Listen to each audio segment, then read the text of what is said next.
Hey everyone, Eric Watson here, freelance writer, player of games, writer of words, recorder of videos, and tabletop role-playing aficionado. Welcome to another DM's Guild review, my written and video review series where I take a look at the adventures and supplemental material at the Dungeon Masters Guild website. For this video, I'll be reviewing the DM's Guild adventure compilation, Undermountain, The Lost Chambers. It is published by Pyromaniac Press and has numerous authors, which I will attempt to list now. Phil Beckwith, Alex Klippinger, Elise Crittel, Ashley May, Luciella Scarlett, Christopher Waltz, and Micah Watt. I sincerely apologize if I butchered any of your fine names. This is designed for Dungeons & Dragons 5th edition. A review copy has been provided for the purposes of this review. If you enjoy my videos, consider supporting me via patreon.com/roguewatson. Shout out to Platinum patrons Andrew, Brian, Richard, and Joe, and Gold patrons RPG Papercrafts, Charming Grenade, and Pretty Boy and Yuma. Thank you all so much for your support. If you have seen my review of Dungeon of the Mad Mage, or if you have looked through Dungeon of the Mad Mage, then you know it is a massive dungeon crawl, 23 levels deep, and the neat thing is it has several ways to actually add in your own material because of numerous dead ends and offshoots in every single level, and it's literally designed, I believe it states in the book, it actually name drops the DM's Guild, which it should, for you to be able to find extra material if you wanted to use it. Obviously you could create your own, but this is kind of a good example of exactly that, which is a lot of miniature, I'd say dungeon crawls, but they're smaller than what I would consider even a one-shot dungeon, maybe a one-shot. Small, like 6 to 7 room dungeons that are kind of could be added to a larger dungeon or a larger area. They're not necessarily meant to be their own dungeon, although I guess you could use them that way, but they're meant to be modular. They're meant to be slotted in into an existing area like Dungeon of the Mad Mage. I was disappointed to find that the actual connective tissue to Dungeon of the Mad Mage is almost non-existent, which the nice thing about that, it means you really can drop these wherever you want. But the bummer is if you're really hoping that there was a reason behind the location of these dungeons or anything to that nature, I didn't find that at all. And I'm not saying it had to literally be like, oh, this dungeon is connected to the northeast dead end of level 3 or something. You know, I didn't expect it to be that specific, but I was hoping to be able to use the themes found in certain levels, which obviously you can pretty much find everything in the Mad Mage because 23 levels, it covers everything almost. But I was hoping it would tie to at least certain parts of the dungeon a little better. There is one area in particular that it does tie into very well with Skullport, which was nice to see. But otherwise, I just thought by calling it Undermountain, The Lost Chambers, it would really feel like it was tied to Dungeon of the Mad Mage a little closer than what we ended up with. What it includes is 11 adventures, which organized by level, yay! Usually when I get these, they're organized alphabetically, and it's just kind of adds to the confusion. But when I can organize by level, it just makes it very much easy for me to see and picture how the progression works here.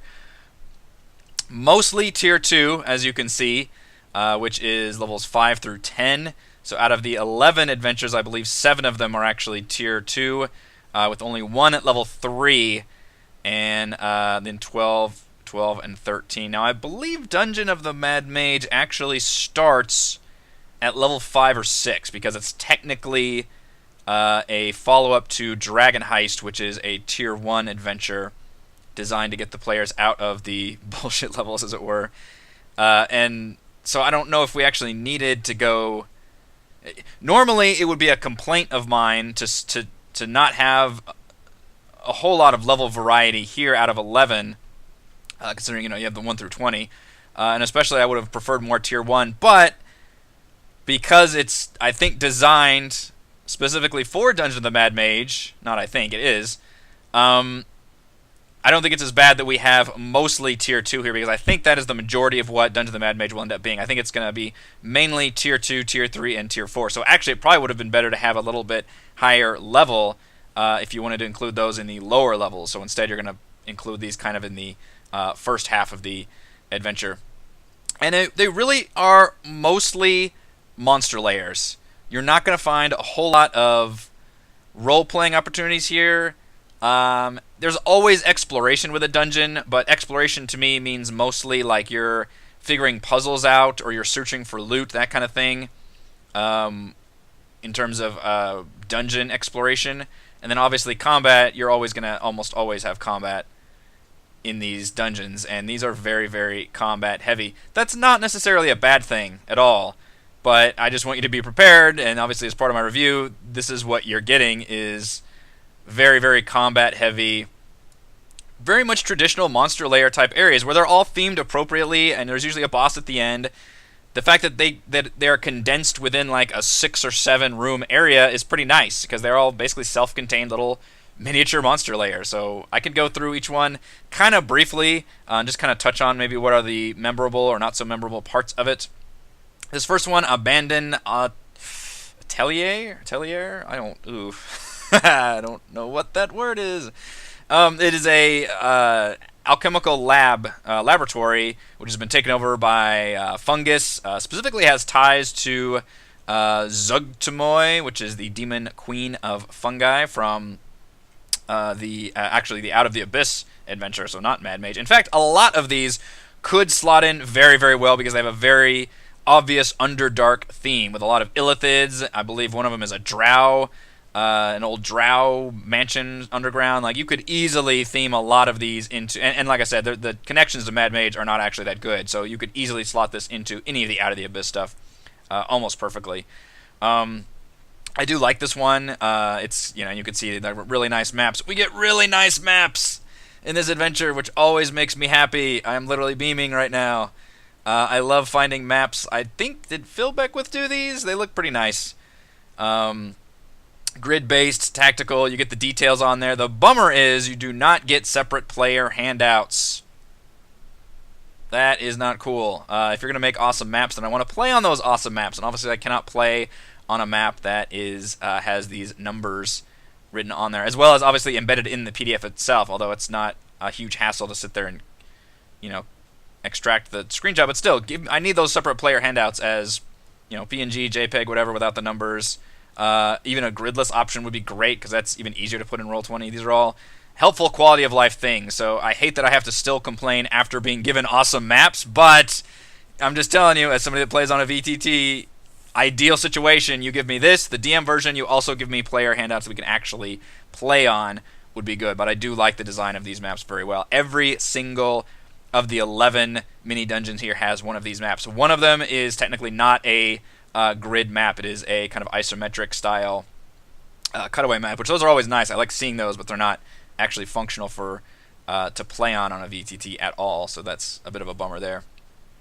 This one is nice, though. It's very much emblematic of how all these locations go, which is there's just a bunch of monsters in there, an area that is themed, which is, this one is fungus everywhere. I do like this one. Has a lot of cool hazards. There's like fungus dripping down that you can explode into like little puffs and fire and all this, which is really nice. And then the end is, of course, just this big giant fungal growth. There's a neat part where there's actually levers in each area you have to find before you can open the door to Area 5, which feels very Zelda-like to me, and force the players to actually go through every single room, which is nifty. It's not, super memorable or anything necessarily, but again, it's a level 3 dungeon. It's 5 rooms, so I don't expect much, and I got, I think, a pretty good little themed dungeon with a lot of like zombified myconids that kind of rise up like zombies, but they're plant people, so... which zombified myconids will always make me think of The Last of Us from now on. The Maestro's hideout. This one is bizarre. This one has you in a cave, but you come across a flying machine, crash down with a pair of NPCs, and then it eventually leads you. It's a neat dungeon design with this giant underground river in a chasm. And you eventually meet with this, what I could tell, a cross-dimensional Leonardo da Vinci. I think I tried to combine DiCaprio. With a flying machine that you eventually get in and like take off into this like climactic cutscene, I guess. There's no real final boss fight or anything, and you kind of give the players this weird ally with a flying machine. That's very, very strange. I did like the bit that there's like a portal at some point they walk through, probably not even realizing they're walking through a portal, and at some point they step off and there's just a cliff, and they realize they're like, high up in the sky above Waterdeep, so that's kind of a neat twist. Otherwise, that one is very bizarre. Sanctuary of the Goddess. Is which one is this? Okay, this is the old Drow facility, which doesn't actually have any Drow in there, nor a real boss. It's got some creatures off to the side. It's got a neat pair of fire elemental and a water elemental in like knightly garb, which reminds me of the Princes of the Apocalypse stat block, the Myrmidons.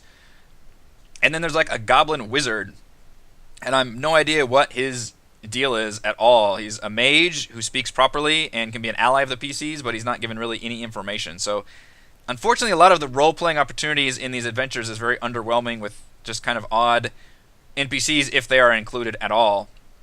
A good example of fun role-playing and one of the standout adventures in this compilation is the Undermountain Water Purification and Sanitation. This is a really, really funny, humorous, and effective idea of who keeps all the dungeons clean, who is cleaning up after the adventures and all the monsters and everything. It's a big underground facility. Well, it's this giant underground sewage treatment plant run by Modrons, which is fucking hilarious.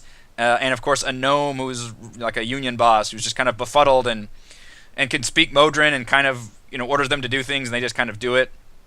And then the inciting incident here is that a bunch of tribes of lizard folk have moved in to the swampy area and are attacking the sluice gates here. So players can actually move in and basically solve the whole problem without even raising a sword, just by kind of talking to everybody, which is fantastic. I love that. It's just a neat area, a neat idea, a lot of role-playing opportunities, a lot of humor. You can have the Modrons just like scrubbing things, these normally exotic creatures doing very mundane tasks. That's all really, really fun and effective, so I like that area a lot. Unfortunately, it's the one given the least functional map here, although I do like these maps for what they are. Really, really fun use of Modrons, though. Keeper of Secrets has a really neat-looking dungeon. There's not a whole lot going on, especially there's not a whole lot of enemies going on. I think there's, at one point, some undead rise up, as undead usually do, from the bodies. There are water elementals lurking in the water that can cause problems, but otherwise it's actually pretty good on exploration. There's a nice little secret door here. They can go under the water, do the classic pull the book, and then there's a button in there, or actually there's a teleporter. It teleports them to this chamber, and eventually that's how they can get inside this final door here, and a magical anvil that lets them commune with, who is the god here? Dumathoin, I think? Some Dwarven... Yeah, Dumathoin, the Dwarven god of secrets and treasures. And there's a neat... the same author designed this one and the next one. There's a neat call to the next adventure, which also uses Dumathoin. By finding like a book in here, the players can actually learn the location of that one. And that's a really cool way to connect different encounters together, which otherwise might not have much to do, although the theme of the Dwarven God of Secrets is very cool. So I do like this one. Even though there's not actually much interest in the way of combat or role-playing, the exploration here is very nice. So you're seeing kind of a pattern of like an entire area will have good role-playing, an entire area will have good exploration, and entire areas will have good combat. Instead of having one that has all three of those things, you just kind of have to separate those off. So in other words, you would want to use, obviously, multiple of these as much as you can to make sure you're covering all those pillars of D&D and get a nice little mix of what your players are looking for, with the caveat that most of them are combat heavy. The Mouthers of Madness, example of that. It's just a demon. I do like the puzzle here with the Zifu rises. They see a message that says something Zifu rises, and their actual puzzle solution is to pick up the stone slab that's got that demon thing written on there and actually physically lift it up. That's pretty funny. A bunch of gibbering mouthers and a warlock of the Great Old One. By the way, this adventure basically requires all of the monster supplemental books that have released. So Mordenkainen's Tomb of Foes, Volo's Guide to Monsters. I believe at one point they use a monster from Tomb of Annihilation. So I would hope that most people going on the DM's Guild looking for stuff probably does have those already in hand. But if they don't, there are no notes here about what to do if you don't have that. And those stat blocks are not given in here. So that is a bit of a bummer. I don't mind that those monsters are being used, and I think a lot of them are used in really fun ways, which is nice.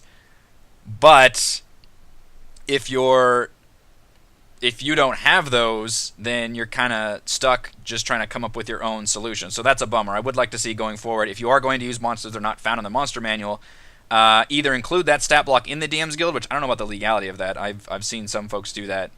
I'm not sure because I don't know how that works, honestly.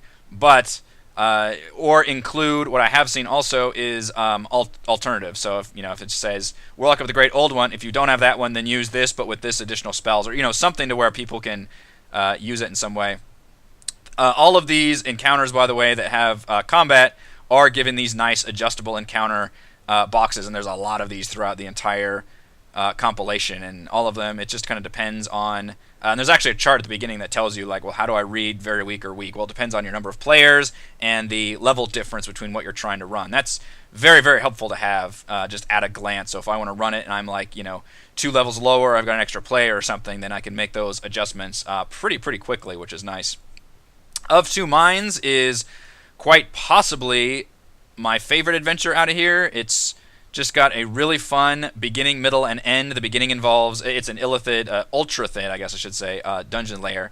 The beginning features prisoners that are actually not really prisoners. They're all, they've been devoured by intellect devourers, and their shackles are illusion. Like, basically, the whole thing's a trap and to design to get players to come and free them, and then the, illithid comes out and traps them in there, and the intellect devourers attack and all this shit. It's a great opening moment to this dungeon. It sets the tone. There's an interesting, huge chasm here the players have to cross.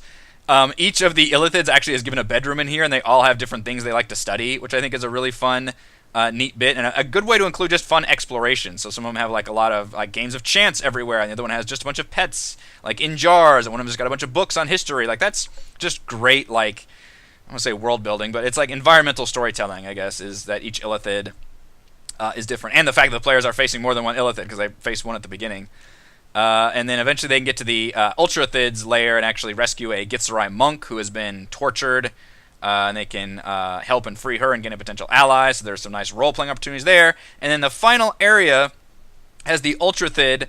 Literally, there's one of his like illithid buddies is like whipping a fucking aboleth who's like been captured, and there's dwergers with spikes in the back of their neck that prevents the aboleth from mind controlling them, and it's literally like it's a battle between psionics, which is fantastic. And of course, the players walk in, and the aboleth like beseeches them telepathically, say, "Hey, help me out here!" And it's just that's a really fun way to twist what would normally be a like final boss of itself, which is the aboleth needing help from the players, which is a fantastic moment. That's a really neat idea, and it's got the adventure really has all 3 pillars here. So this is I would think this is my favorite one of the bunch. Also very lengthy, as you can tell here.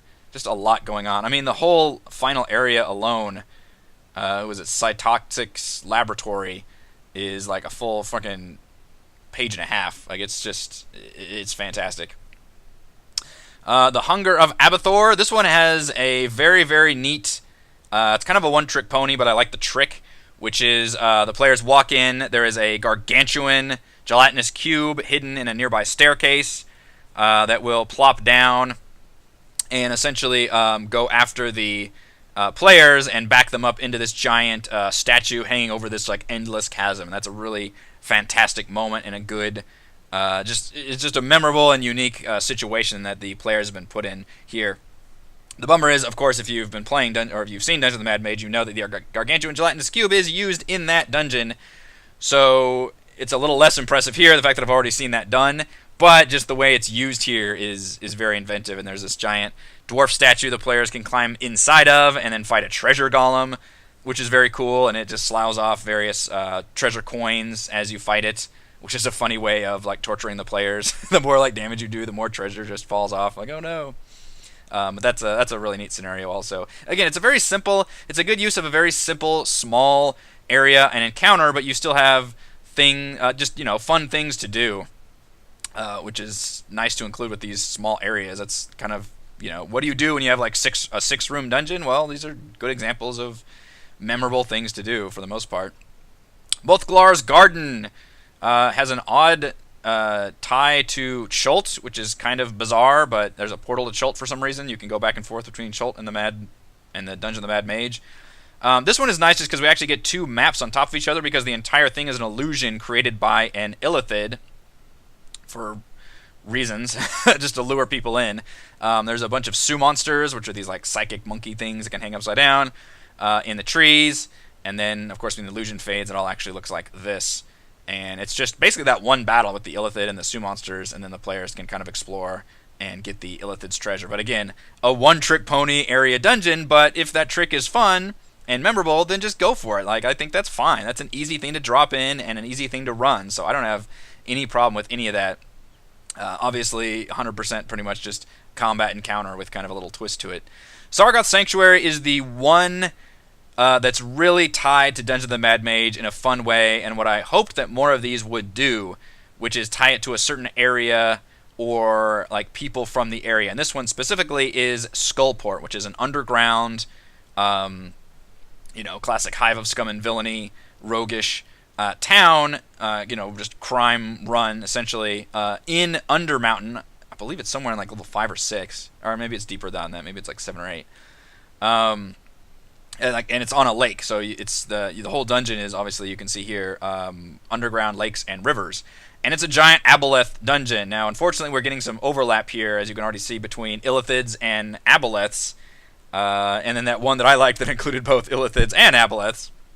So that's a little bit of a bummer, probably just the way it fell with people wanting to cover certain things and thinking, okay, well, underground, Undermountain, we're going to do this, and I would have liked to see a little more variety, but it is what it is. This one features a nice storytelling moment where you can actually converse with an aboleth, which is fun to do, I think. The aboleth isn't particularly hostile because it's the projection of it until you get to the actual aboleth layer, and then it just fucking throws down. And it says literally, this is a deadly encounter, unlikely to end well for characters below level 17. There are 2 aboleths and 20 chuls. Holy shit. That's nasty. Hopefully your party is prepared for that. They're supposed to rescue this person who has gone missing, which, by the way, art really, really nice here.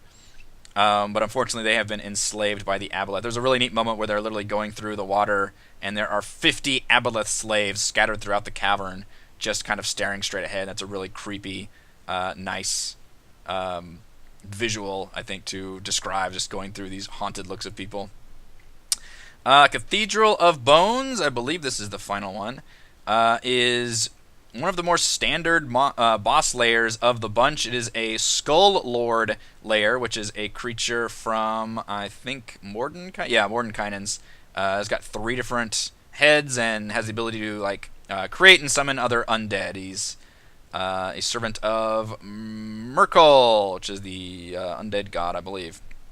There's a neat scenario. I do like 2 things in this dungeon. One, the players actually fight the boss at the very beginning, and then he teleports away and then regenerates to fight again, which I like that a lot. That's a tough thing to pull in D&D, is to try to do the timing right with letting your villainous, because there's a lot of ways to shut down and stun and all those things. So that is a tricky thing to do, but if you can do it, I think that's a really effective tool and kind of creates an imposing, oh man, this guy was strong, but he backed off and we backed off, we both could rest, and let's go back for round 2. And the players have to actually unlock getting to the boss through the rest of the dungeon. There's a neat...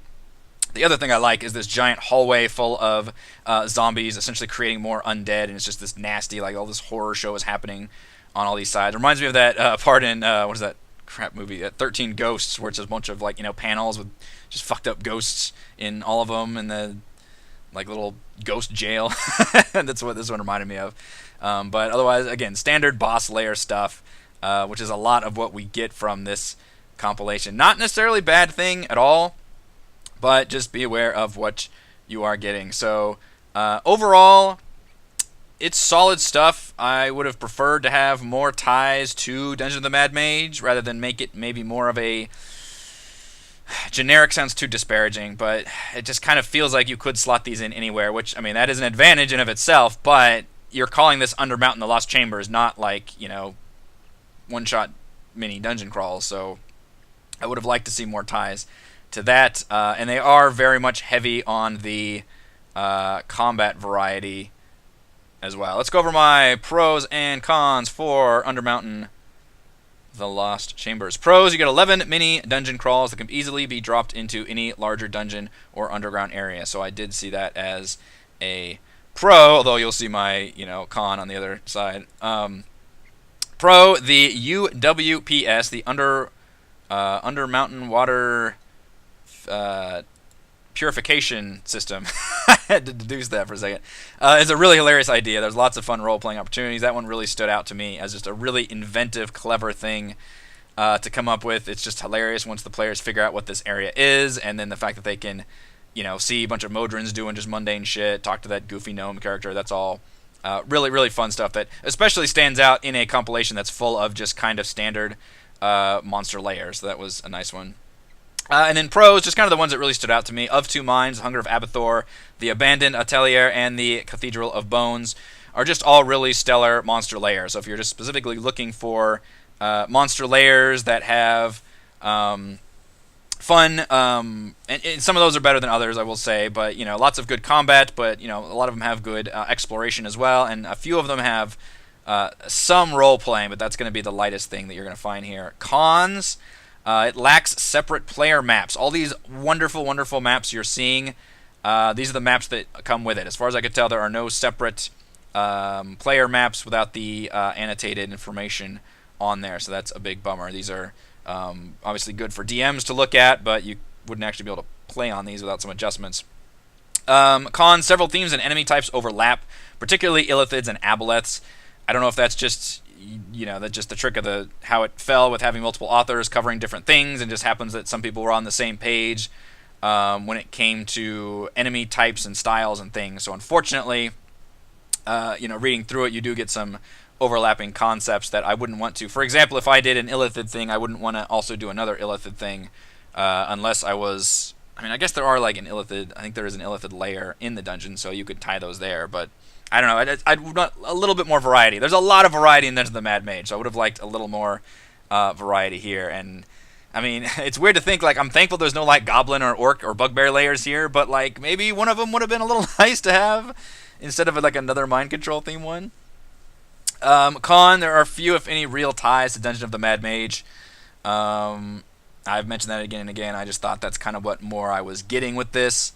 Instead, the biggest one that I found was that one that's literally like attached to Skullport, which I think is a really neat note on that adventure.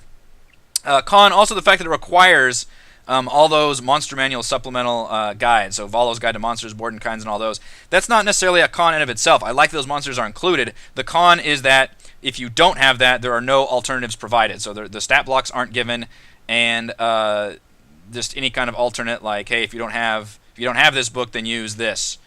That's a bummer that that's not included, because I don't think you can necessarily expect everyone to have that material, although we'd probably recommend at this point that you have all that material. All right, final verdict for Undermountain, The Lost Chambers. While it mostly lacks meaningful ties to Dungeon of the Mad Mage, Undermountain, The Lost Chambers does feature several solid mini-modular monster layers for any underground area. Thank you for watching this video review. You can see my written review at roguewatson.com. You can support my work at patreon.com/roguewatson. You can follow our own D&D adventures here on my YouTube channel. Thank you.